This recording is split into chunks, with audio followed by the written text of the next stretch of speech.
Hello friends, आप सभी का स्वागत है हमारे यूट्यूब चैनल स्टडी एशियन।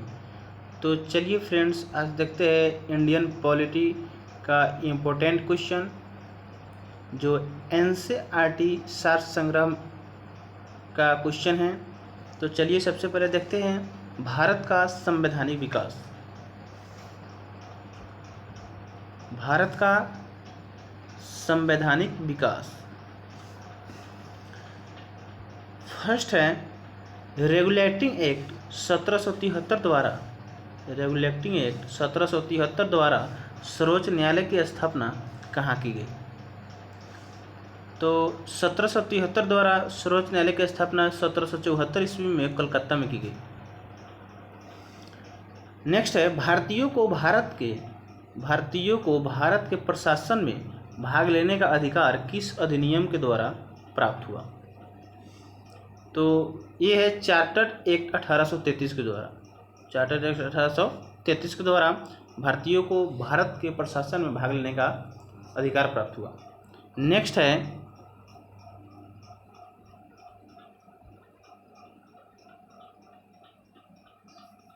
है भारतीय विधान परिषद को बजट पर बहस करने का शक्ति किस अधिनियम के द्वारा प्राप्त हुई? तो भारत परिषद अधिनियम 1892 के द्वारा भारतीयों को विधान परिषद में बजट पर बहस करने की शक्ति प्राप्त हुई। नेक्स्ट है केंद्रीय विधानमंडल सर्वप्रथम किस अधिनियम के द्वारा द्विसदनीय बनाया गया? तो 1919 के भारत शासन अधिनियम के द्वारा बनाया गया। 1919 के भारत शासन अधिनियम के द्वारा बनाया गया। नेक्स्ट है भारत के राष्ट्रपति को अध्यादेश निर्गत करने की शक्ति मूलतः किस अधिनियम से प्रेरित है? तो भारत शासन अधिनियम 1935 से प्रेरित है। भारत शासन अधिनियम 1935 से प्रेरित है। नेक्स्ट है भारत का संवैधानिक विकास। भारत का संवैधानिक विकास यानी ईस्ट इंडिया कंपनी के अंतर्गत जो एक्ट बना है वो और ब्रिटिश क्राउन के अंतर्गत एक्ट बना है उसके बारे में समझते हैं। तो सबसे पहले हैं रेगुलेटिंग एक्ट। यह कब आया था? 1773 में। रेगुलेटिंग आया था 1773 में। पिट्स इंडिया एक्ट 1784 में। यह आया था 1784 में। चार्टर एक्ट 1793 में आया था। ये सब ईस्ट इंडिया कंपनी के अंतर्गत एक्ट है बना हुआ।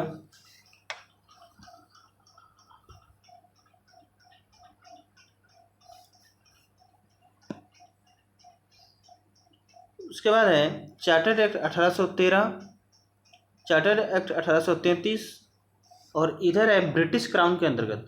जो ब्रिटिश क्राउन थे उनके अंतर्गत अधिनियम जो बना उसको अधिनियम कहते हैं। भारत शासन अधिनियम 1858 बना। भारत परिषद अधिनियम 1861। भारत परिषद अधिनियम 1892। नेक्स्ट है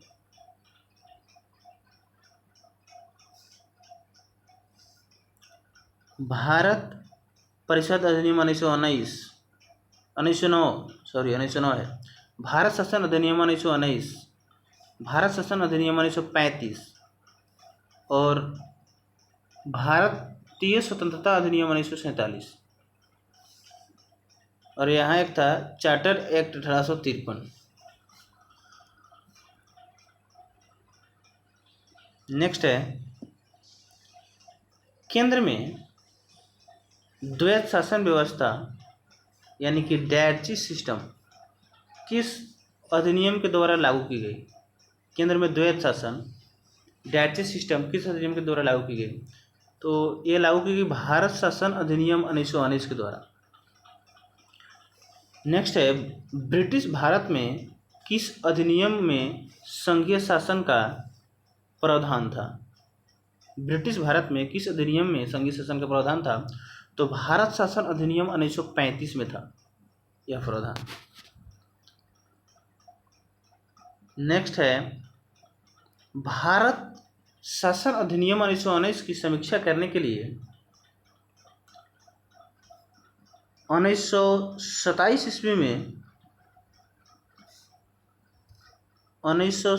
ईस्वी में साइमन कमीशन का गठन किया गया था।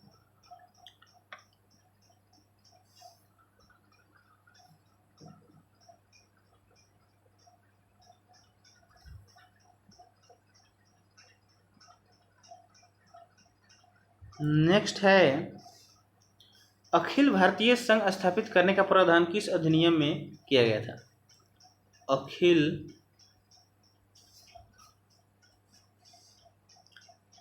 अखिल भारतीय संघ स्थापित करने का प्रावधान किस अधिनियम में किया गया था? तो इसे किया गया था भारत शासन अधिनियम 1935 में। अगले है, भारत के संविधान में केंद्र और राज्यों के मध्य किया गया शक्तियों का विभाजन भारत सरकार अधिनियम 1935 पर आधारित है। भारत के संविधान में जो केंद्र और राज्यों के मध्य शक्ति का विभाजन है वह भारत सरकार अधिनियम 1935 पर आधारित है। नेक्स्ट है, एक निर्वाचन संविधान सभा द्वारा भारत के संविधान का निर्माण करने का प्रस्ताव किसके द्वारा दिया गया था? तो यह क्रिप्स मिशन के द्वारा दिया गया था। क्रिप्स मिशन ही कहा था कि निर्वाचित संविधान सभा द्वारा भारतीय संविधान का निर्माण किया जाए। नेक्स्ट है, भारतीय संविधान सभा का गठन किसके अंतर्गत किया गया? तो कैबिनेट मिशन के अंतर्गत 1946 ईस्वी में किया गया। कैबिनेट मिशन के अंतर्गत 1946 में किया गया था। नेक्स्ट है, कैबिनेट मिशन द्वारा प्रस्तुत योजना अनुसार संविधान सभा में प्रांतों से प्रतिनिधियों का निर्वाचन किस अनुपात में था? तो यह अनुपात था 10 लाख की जनसंख्या पर एक सदस्य, यानी कि 10 लाख की जनसंख्या पर एक सदस्य होते थे और आज भी यह सिस्टम लागू है। भारतीय संविधान का निर्माण करने वाले संविधान सभा के नेक्स्ट है, भारतीय संविधान का निर्माण करने वाली संविधान सभा के सदस्यों का चुनाव किसके द्वारा किया गया था? तो ये है विभिन्न प्रांतों की विधानसभाओं के द्वारा किया गया था।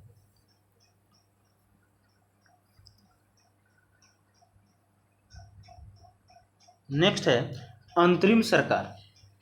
अंतरिम सरकार किसे कहते हैं? अंतरिम सरकार वह है जो 1946 से लेकर 1951 तक सरकार रही थी, सरकार जो बनी थी उसी को अंतरिम सरकार कहते हैं। तो इसमें अंतरिम सरकार में कौन से किस पद पर थे उसके बारे में समझते हैं। तो सबसे पहले हैं जवाहरलाल नेहरू। इन्होंने राष्ट्रमंडल संबंध तथा विदेशी मामले का सदस्य थे। नेक्स्ट है सरदार वल्लभ भाई पटेल। सरदार वल्लभ भाई पटेल गृह सूचना एवं प्रसारण के सदस्य थे। गृह सूचना एवं प्रसारण के सदस्य थे। नेक्स्ट है डॉक्टर राजेंद्र प्रसाद। डॉक्टर राजेंद्र प्रसाद खाद्य एवं कृषि के सदस्य थे। जॉन मथाई थे उद्योग एवं नागरिक आपूर्ति के। जगजीवन राम श्रम विभाग के सदस्य थे। सरदार बलदेव सिंह रक्षा मंत्रालय के थे। सरदार बलदेव सिंह रक्षा मंत्रालय के थे।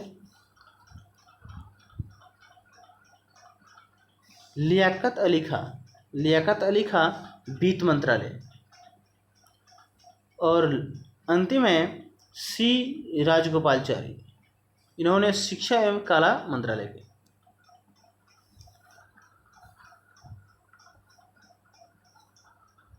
अगले देखते हैं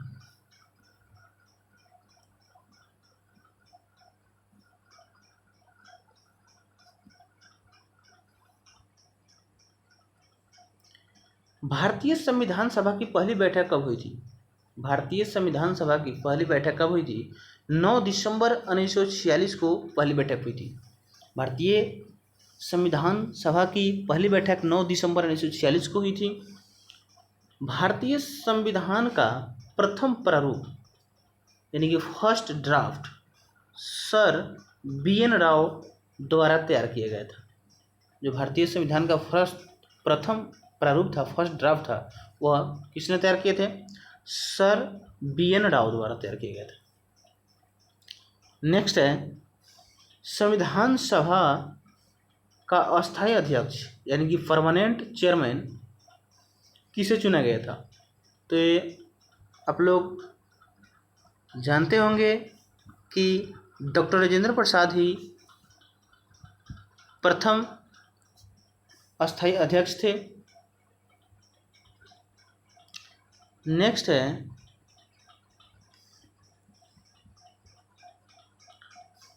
संविधान सभा में पंडित नेहरू द्वारा उद्देश्य प्रस्ताव कब प्रस्तुत किया गया था? संविधान सभा में पंडित नेहरू द्वारा उद्देश्य प्रस्ताव कब प्रस्तुत किया गया था? तो 13 दिसंबर 1946 को प्रस्तुत किया गया था। कब किया गया था? 13 दिसंबर 1946 को। नेहरू द्वारा प्रस्तुत उद्देश्य प्रस्ताव संविधान सभा में कब स्वीकृत हुआ था, यानी कब स्वीकार किया गया था उस उद्देश्य प्रस्ताव को जो नेहरू जी दिए थे? तो इनको स्वीकार किया गया था 22 जनवरी 1947 को। नेक्स्ट है भारतीय संविधान के निर्माण काल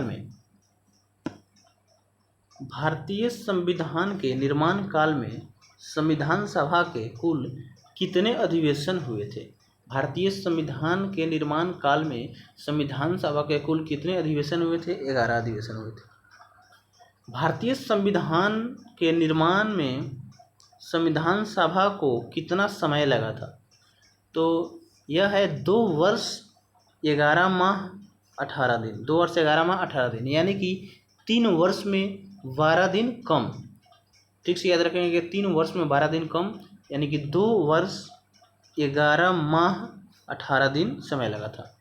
और यहाँ है कि संविधान सभा के कुल कितने अधिवेशन हुए थे? तो 11। और संविधान सभा को कितना समय लगा था भारतीय संविधान निर्माण में? तो 2 वर्ष 11 महीने 18 दिन। नेक्स्ट है भारतीय संविधान सभा के संवैधानिक सलाहकार कौन थे? संवैधानिक सलाहकार कौन थे? सर BN राव थे। भारतीय संविधान सभा के संवैधानिक सलाहकार कौन थे? सर BN राव थे। नेक्स्ट है भारत की संविधान सभा ने वर्तमान रूप में राष्ट्रीय ध्वज को कब अपनाया था? जो भारत की संविधान सभा ने वर्तमान रूप यानी कि वर्तमान में जो राष्ट्रीय ध्वज है उसे कब अपनाया? तो 22 जुलाई 1947 को राष्ट्रीय ध्वज को अपनाया गया। 22 जुलाई 1947 को। संविधान सभा की प्रथम बैठक की अध्यक्षता डॉक्टर सच्चिदानंद सिन्हा अस्थायी अध्यक्ष किए थे। संविधान सभा की प्रथम बैठक की अध्यक्षता डॉक्टर सच्चिदानंद सिन्हा किए थे, जो अस्थायी थे। अस्थायी अध्यक्ष नहीं थे, अस्थायी थे। नेक्स्ट है भारत का संविधान कब स्वीकार किया गया? भारत का संविधान कब स्वीकार किया गया? तो 26 नवंबर 1949 को भारत का संविधान स्वीकार किया गया। भारतीय संविधान पूर्णतः कब लागू हुआ? तो 26 जनवरी 1950 को भारतीय संविधान पूर्णतः लागू हुआ। 26 जनवरी 1949 को कुछ अनुच्छेदों को लागू किया गया था और पूर्णतः लागू हुआ 26 जनवरी 1950 को। नेक्स्ट है संविधान सभा। तो चलिए संविधान सभा के बारे में जानते हैं। 9 दिसंबर 1946 को संविधान सभा की प्रथम बैठक हुई, जिसमें डॉक्टर सच्चिदानंद सिन्हा को अस्थायी अध्यक्ष तथा 11 दिसंबर 1946 को डॉक्टर राजेंद्र प्रसाद को अस्थायी अध्यक्ष चुना गया। यानी कि 9 दिसंबर 1946 को संविधान सभा की प्रथम बैठक हुई थी, जिसमें सच्चिदानंद सिन्हा को अस्थायी अध्यक्ष चुना गया था, लेकिन फिर 11 दिसंबर 1946 को डॉक्टर राजेंद्र प्रसाद को अस्थायी अध्यक्ष चुना गया। संविधान निर्माण का प्रारंभ 13 दिसंबर 1946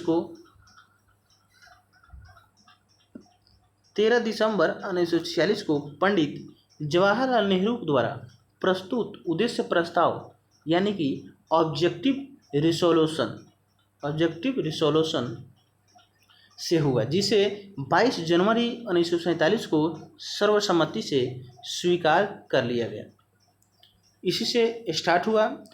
26 नवंबर 1949 को भारतीय संविधान अंगीकृत यानी कि अडॉप्ट किया गया, जबकि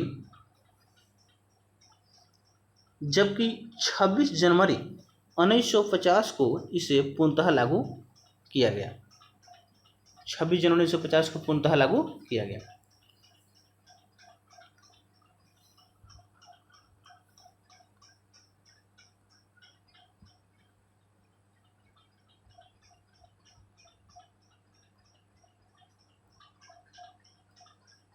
नेक्स्ट है 26 नवंबर 1949 को भारतीय संविधान किसके द्वारा अधिनियमित किया गया था?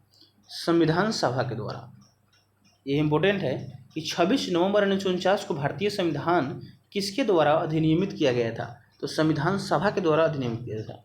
जन गण मन को भारत के राष्ट्रगान के रूप में कब अपनाया गया था? जन गण मन को भारत के राष्ट्रगान के रूप में कब अपनाया गया था? 24 जनवरी 1950 को। 24 जनवरी 1950 को अपनाया गया था। भारत सरकार द्वारा अशोक स्तंभ को राष्ट्रीय चिन्ह यानी कि नेशनल एम्बल के रूप में कब अंगीकृत अडॉप्ट किया गया था? तो इसे अडॉप्ट किया गया था 26 जनवरी 1950 में। 26 जनवरी 1950 में।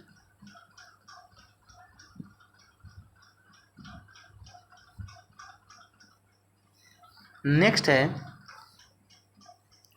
संविधान सभा की सलाहकार समिति यानी कि एडवाइजरी कमेटी के अध्यक्ष सरदार वल्लभ भाई पटेल थे। संविधान सभा की सलाहकार समिति के अध्यक्ष सरदार वल्लभ भाई पटेल थे। एडवाइजरी कमेटी के अध्यक्ष थे। नेक्स्ट है संविधान सभा की झंडा समिति के अध्यक्ष कौन थे? डॉक्टर राजेंद्र प्रसाद थे। संविधान सभा की झंडा समिति के अध्यक्ष कौन थे? डॉक्टर राजेंद्र प्रसाद थे।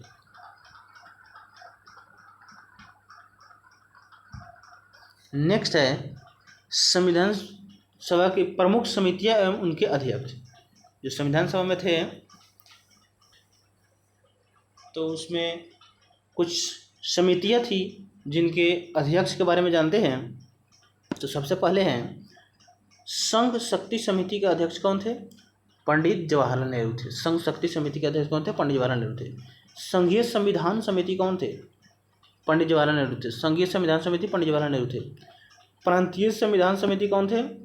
सरदार वल्लभ भाई पटेल थे। प्रांतीय संविधान समिति। प्रारूप समिति कौन थे? प्रारूप समिति कौन थे? डॉक्टर भीमराव अम्बेडकर थे। प्रारूप समिति डॉक्टर भीमराव अम्बेडकर थे। मौलिक अधिकार एवं अल्पसंख्यक संबंधी परामर्श समिति सरदार वल्लभ भाई पटेल थे। प्रक्रिया नियम समिति कौन थे? प्रक्रिया और नियम समिति डॉक्टर राजेंद्र प्रसाद थे। डॉक्टर राजेंद्र प्रसाद थे। नेक्स्ट है राज्यों के लिए समिति। राज्यों के लिए समिति पंडित जवाहरलाल नेहरू थे। कौन थे? पंडित जवाहरलाल नेहरू थे। संचालन समिति कौन थे? संचालन समिति डॉक्टर राजेंद्र प्रसाद थे। संचालन समिति डॉक्टर राजेंद्र प्रसाद। नेक्स्ट है संविधान सभा के कार्यों से संबंधित समिति के अध्यक्ष कौन थे? संविधान सभा के कार्यों से संबंधित समिति के अध्यक्ष कौन थे? जीबी मौलंकर थे। जीबी मौलंकर थे।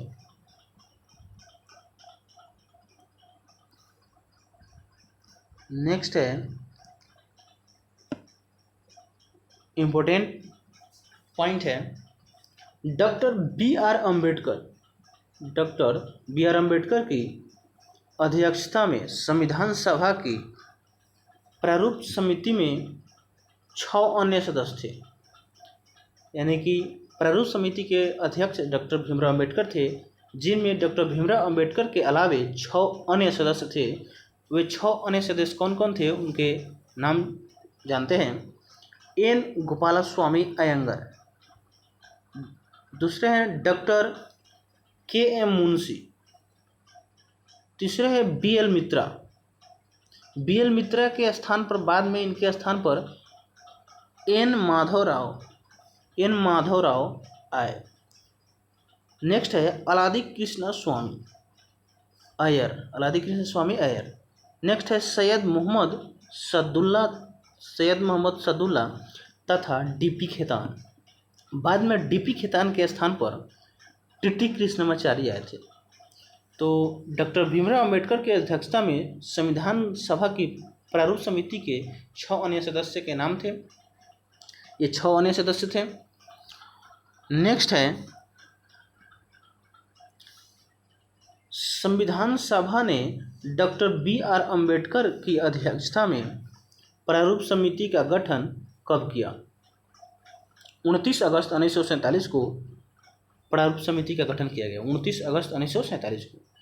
डॉक्टर भीमराव अम्बेडकर का संविधान सभा में निर्वाचन किस प्रेसिडेंसी से हुआ था?